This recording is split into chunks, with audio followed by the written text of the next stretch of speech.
నమస్తే, welcome to NCN news. నేను పుష్ప. బులెటిన్ల ముందుగా హెడ్లైన్స్ చూద్దాం. వైభవంగా జరిగిన వాడపల్లి వెంకన్న కళ్యాణం. కోనసీమ తిరుమల వాడపల్లిలో శ్రీదేవి భూదేవి సమేత శ్రీ వెంకటేశ్వర స్వామి దివ్య కళ్యాణాన్ని అంగరంగ వైభవంగా నిర్వహించారు. ఉదయం స్వామివారి మేలుకొలుపు, నదీ జలాల సంగ్రహణం, విశేషార్చన, నిత్య హోమాలు, ద్రవిడ వేద పారాయణాలను శాస్త్రోక్తంగా జరిపారు. గోవింద నామస్మరణ, మేళ తాళాల, మంగళ వాయిద్యాలు, బాణాసంచా కాల్పుల నడుమ జరిగిన స్వామివారి కళ్యాణాన్ని భక్తులు తిలకించి పునీతులయ్యారు. స్వామివారికి పట్టు వస్త్రాలను దేవాదాయ శాఖ అదనపు commissioner Ramachandra Mohan, RJC M Vijayaraju సమర్పించారు. కమిషనర్ ఈవో భూపతిరాజు, కిషోర్ కుమార్, ఉమాసుందరి దంపతులు కళ్యాణకర్తలుగా వ్యవహరించారు. వివిధ ప్రాంతాల నుంచి తరలివచ్చిన భక్తులు స్వామివారిని దర్శించుకున్నారు. ఆలయాన్ని ఫల, పుష్పాలు, విద్యుత్ దీపాలంకరణతో సర్వాంగ సుందరంగా తీర్చిదిద్దారు. వివిధ స్వచ్ఛంద సంస్థలు యాత్రికులకు భోజనం పెట్టడంతో పాటు మజ్జిగ చలవేంద్రాల ద్వారా సేవలందించారు. కొత్తపేట DSP KV రమణ ఆధ్వర్యంలో పోలీసులు బందోబస్తు నిర్వహించారు.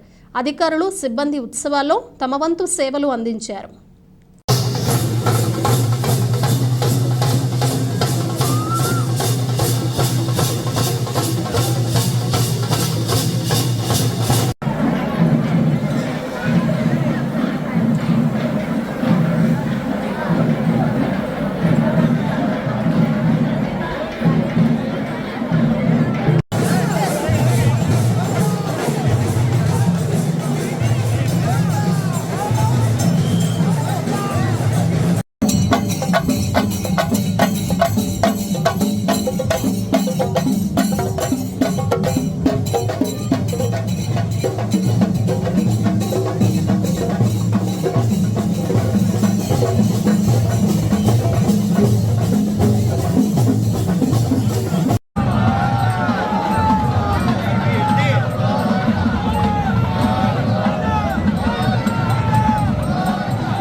కలియుగంలో మానవులకి కూడా పాప చింతన ఎక్కువగా ఉంటుంది కదా.